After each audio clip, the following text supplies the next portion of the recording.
예, 안녕하세요. 자, 이번 시간에는 교재 65페이지에 재고자산 이론 문제를 좀 풀어보겠습니다.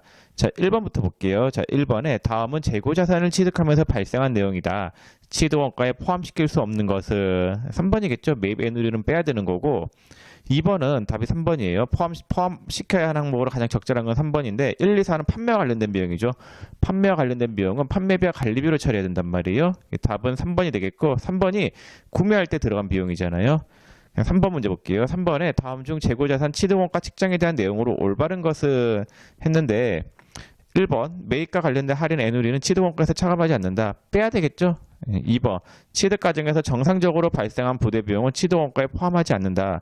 부대 비용은 당연히 포함해야 되겠죠? 틀렸고 3번에 제조원가 중 비정상적으로 낭비된 부분은 취득원가에 포함하지 않는다. 비정상적으로 낭비된 부분은 포함하지 않는 게 맞아요. 그런데 그걸 생각해 보세요. 감모 배우셨죠? 감모 중에서 정상 감모는 재고자산의 원가에 가산시키고 비정상 감모는 재고자산 감모 손실로 하여 영업의 비용으로 처리한다라고 썼잖아요. 그랑 같은 맥락에서 비정상적으로 낭비된 부분은 영업의 비용으로 처리해야 된다라는 거. 4번 제조원가 중 추가 생산 단계에 투입하기 전에 보관이 필요한 경우 외의 보관 비용은 취득원가에 포함한다.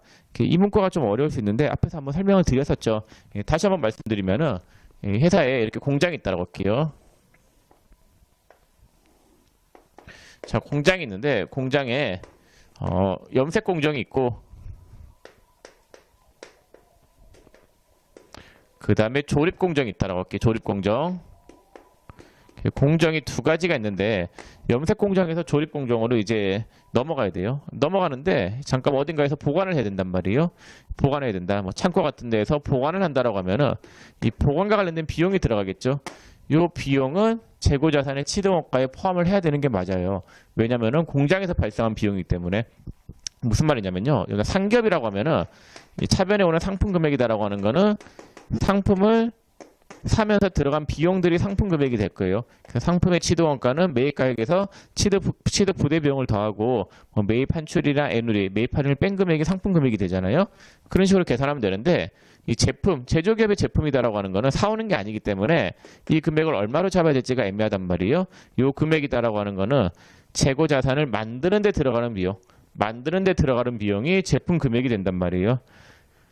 그래서 이 창고, 만드는 데 들어가는 비용은 이 공장에서 발생한 비용이 만드는 데 들어가는 비용이니까 공장에서 발생한 비용들은 제품의 원가에 가산이 돼요. 그래서 창고에 보관한 비용은 만들기 위해서 보관한 비용이잖아요. 그래서 이건 재고자산의 취득원가에 포함되는 게 맞아요. 4번 다시 읽어보면은 제조원가 중 추가 생산 단계에 투입하기 전에 보관이 필요한 경우, 이 경우를 이야기해요. 이 경우는 재고자산의 취득원가에 포함을 해야 되는 게 맞고 외의 보관 비용이라고 하는 거는 요 바깥에 이제 공장 바깥에서 판매를 위해서 보관해요. 판매를 하기 위해서 창고에 보관하고 있다. 판매 창고. 그럼 요거는 판매를 위해서 보관하는 거기 때문에 판매비와 관리비를 처리해야 되지 재고자산의 취득원가에 포함하면 안 되겠죠. 4번 틀렸습니다. 그래서 재고자산의 취득원가에 포함이 된다라고 하는 거는 그 자산을 구입하는 데와 관련된 거 혹은 만드는 거와 관련된 원가만 재고자산의 취득원가에 포함이 되는 거고 판매 과정에서 들어가는 비용들 있죠. 이런 판매 과정에서 들어가는 비용들은 단기 비용으로 처리해야 된다. 판매비 일반 관리비로요. 자, 그 다음 4번. 다음 중 일반 기업 표준에서 인정하지 않는 재고자산의 평가 방법은 1번이죠. 매출 총이익법. 이런 건 배워본 적 없으시죠? 2, 3, 4는 단가 결정 방법에서 배웠죠? 5번. 성격이 다른 것은 3번이겠죠. 계속기록법은 수량을 결정하는 방법이지 단가 결정 방법은 아니단 말이에요. 6번 수익과 비용 대응이 가장 정확하게 이루어지는 방법은 개별법이죠. 제가 앞에서 방법을 설명할 때 가장 정확하고 우수한 방법은 개별법이나 현실적으로 사용하는 게 좀 힘들다라고 했었죠. 7번 다음 중 재고자산 평가 방법이 아닌 것은 2번 정액법이에요. 이거 뒤에서 유형자산 할 때 감가상각 부분에서 배울 건데 정액법은 감가상각 방법이에요. 자, 66페이지 8번 문제 볼게요. 다음은 주 충청의 5월 중 상품 거래 내역이다. 주 충청은 5월 30일 단위당 50원에 25개를 판매하였으며 선의선주법을 사용하고 있다. 5월 매출 원가는 얼마인가? 매출 원가는 팔린 걸 이야기한단 말이에요. 그러면은 기초 재고가 10개가 있죠. 10개. 자, 이렇게 한번 설명을 해볼까? 자, 기초 재고가 있는데 기초가 차변에 상품이 있겠죠. 상품이 몇 개가 있어요? 10개. 네, 개당 단가가 얼마예요? 20원. 이렇게 되겠죠? 뭐 대변을 못 주고 샀겠죠. 자, 그 다음에 또 매입한 게 5월 2일 날 매입했네요. 5월 2일 날. 5월 2일 날에 자, 상품 몇 개를 사왔냐면요. 8개. 8개를 개당 단가 30원에 사왔네요.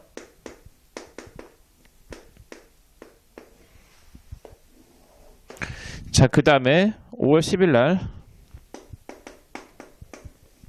차변에 상품이 오는데 몇 개냐면요. 10개. 예, 개당 단가는 얼마냐면요. 35원이죠. 자, 그 다음에 5월 13일 날 5월 13일 날 예, 차변에 상품이 오는데 몇 개가 오냐면요. 12개. 예, 개당 단가는 얼마가 오냐면요. 30원. 예, 이렇게 오는 거예요. 그쵸? 자, 근데 몇 개를 팔았대요? 몇 개를 팔았냐면요. 25개를 팔았죠. 예, 팔린 게 뭐가 돼요? 떨리면서. 팔린 거는 떨리면서 매출 원가가 될 거잖아요. 자, 그러면 어떤 게 팔렸느냐? 뭘로 가정한대요? 선의선주법. 먼저 들어온 게 먼저 팔리겠죠? 자, 요게 일단 팔렸겠네. 10개짜리가. 그 다음에 8개. 그 다음에 25개니까 요 중에서 몇 개가 팔렸겠어요? 7개가 팔리겠죠? 그래서 요게 얼마냐면요. 200. 그 다음 요게 240. 요 중에서 몇 개가 팔렸다라고요? 총 25개가 팔렸으니까 7개. 그럼 7개 곱하기 35원 하면은 7, 3, 21, 7, 5, 35. 245원이 되겠네요. 그러면은 매출 원가는 얼마가 되냐면요. 이거 다 더하면은 200 더하기 240 더하기 245 해서 매출 원가는 685원이 나오겠네요. 답은 1번이 되겠습니다. 자, 9번은 물가가 상승하였으며 재고자산의 수량이 일정하게 유지되는 경우 당연도 손익계산서에 반영되는 매출 원가의 크기가 올바른 것은. 자, 물가 상승을 가정하면은 선이 좋은 거라고 썼죠. 자, 선이 좋은 거고 후가 안 좋은 거라고 했는데 매출 원가는 안 좋은 거잖아요. 안 좋은 거는 누가 제일 크겠어요? 후가 제일 크겠죠? 예, 답은 3번이 되겠고, 그러니까 매출 원가가 제일 작은 거는 선이 될 거예요. 좋은 거는 선이니까. 10번은 뭐래요? 물가가 하락한다죠. 하락하면 반대로 생각하세요. 상승일 때는 선이 좋은 거고 하락일 때는 후가 좋단 말이에요. 그래서 매출 원가의 크기가 올바른 것은 답이 2번이 되겠네요. 2번 가장 좋은 거는 뭐예요? 후가 가장 좋게 되니까 후의 매출 원가가 가장 작겠죠. 자, 그냥 11번은 잘못 설명한 것은 답이 4번이겠죠. 이런 건 쉽죠. 네, 후위선주법은 일반적인 물량하는거 일치하지 않잖아요. 자, 그 다음 12번. 물가가 상승하는 시기에 있어 재고자산의 기초재고 수량과 기말재고 수량이 같을 경우 당기순이익과 법인세 비용을 가장 높게 하는 재고자산 원가 결정 방법으로 묶어진 것은. 자, 물가가 상승하고 있죠. 물가가 상승하고 있기 때문에 어떤 게 가장 좋은 방법이에요? 선이 가장 좋은 방법이겠죠. 가장 좋은 거는 뭐가 가장 좋은 거예요? 선이 가장 좋으니까 이익이 많은 게 좋겠죠.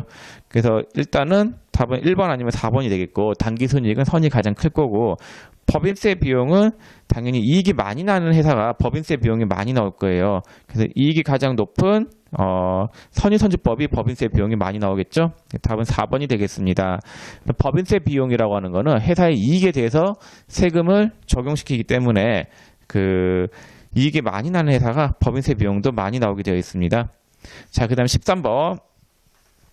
다음 재고자산의 원가 결정 방법에 대한 설명으로 옳지 않은 것은. 1번에 선의선주법은 가장 최근에 매입한 상품이 기말 재고로 남아있다. 그쵸? 먼저 들어온 게 먼저 팔리기 때문에 가장 최근께 남아있을 거고, 2번에 평균법에는 총평균법과 이동평균법이 있다. 이건 자세하게 안 배웠는데 뭐 그냥 그렇다라고 하고 넘어가시면 되겠고, 3번에 성격 또는 용도 면에서 차이가 있는 재고자산이더라도 모두 같은 방법을 적용하여야만 한다. 이게 틀렸겠죠? 네. 모두 같은 방법. 회사의 성격에 따라서 다른 방법을 적용할 수 있는 거예요. 그래서 답은 3번이 되겠고, 14번. 다음은 청솔상해의 재고자산과 관련된 문제이다. 선의선주법에 의하여 평가할 경우 매출 총이익은 얼마인가? 매출 총이익이라고 하는 거는 순수하게 상품만을 팔아서 나오는 이익이 매출 총이익이에요. 그래서 매출액에서 손익계산서의 매출액에서 매출 원가를 뺀 금액. 자, 매출액에서 매출 원가를 뺀 금액을 우리가 뭐라고 하냐면요. 얘를 매출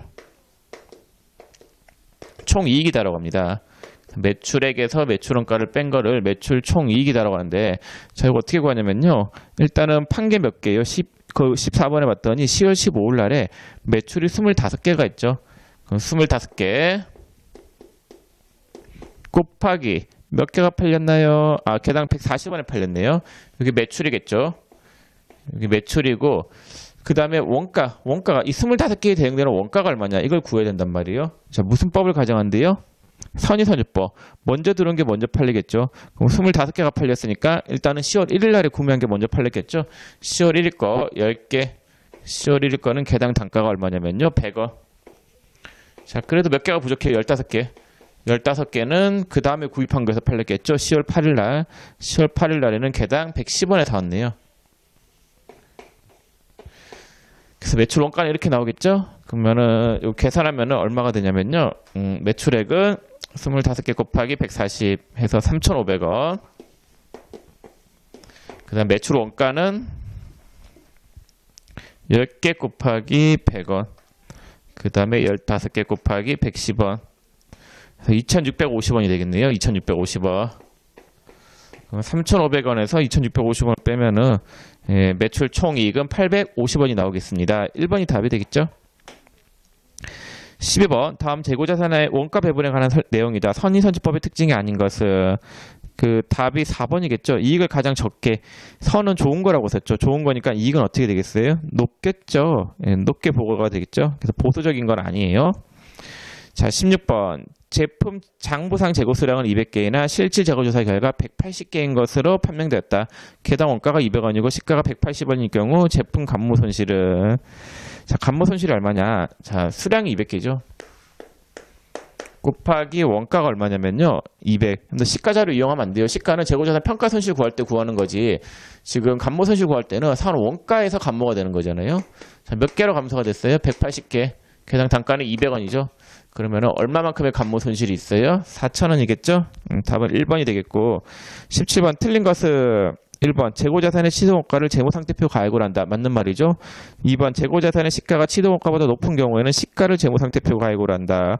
저가법이라고 하는 거 배웠죠. 저가법은 시가가 떨어진 경우에만 시가를 재무상태표 가액으로 한다라고 썼죠.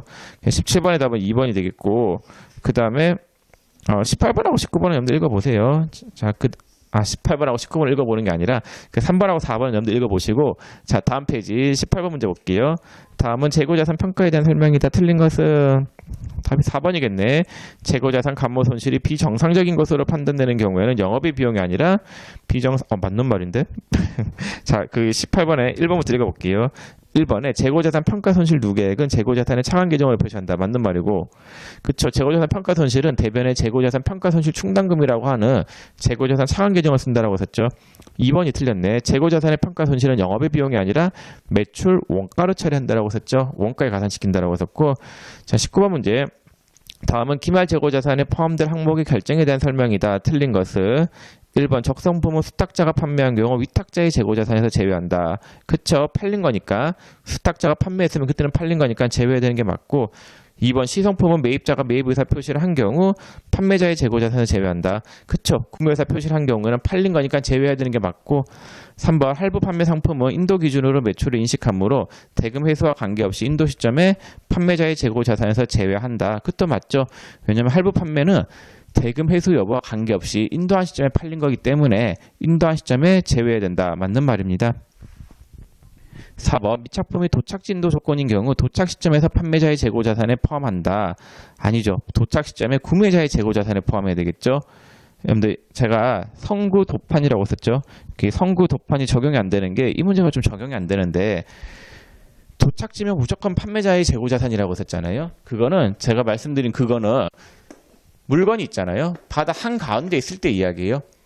바다 한가운데서 12월 31일을 맞이했다라고 하면은 선적 진도 기준이면 구매자 거, 도착 진도 기준이면 판매자 게 되는데, 지금 얘 같은 경우에는 도착지 인도 조건인 경우 도착 시점이라고 썼죠. 시점이 도착 시점이에요. 그럼 도착지 인도 기준은 도착지에서 구매자의 재고자산이 되는 거니까 도착 시점이 되면은 누구게 돼요? 도착을 하게 되면 구매자께 돼요. 도착을 하기 전까지는 만약에 판매하는 사람이 있다라고 하면은 판매자의 재고자산이 맞는데, 도착을 하게 되면 그때는 구매자의 재고자산이 된다라는 거. 그래서 답은 4번이 되겠고 20번 다음 중 재고자산으로 분류되지 않는 항목은 1번 결산일 현재 수탁자가 판매하지 못한 위탁자의 적성품.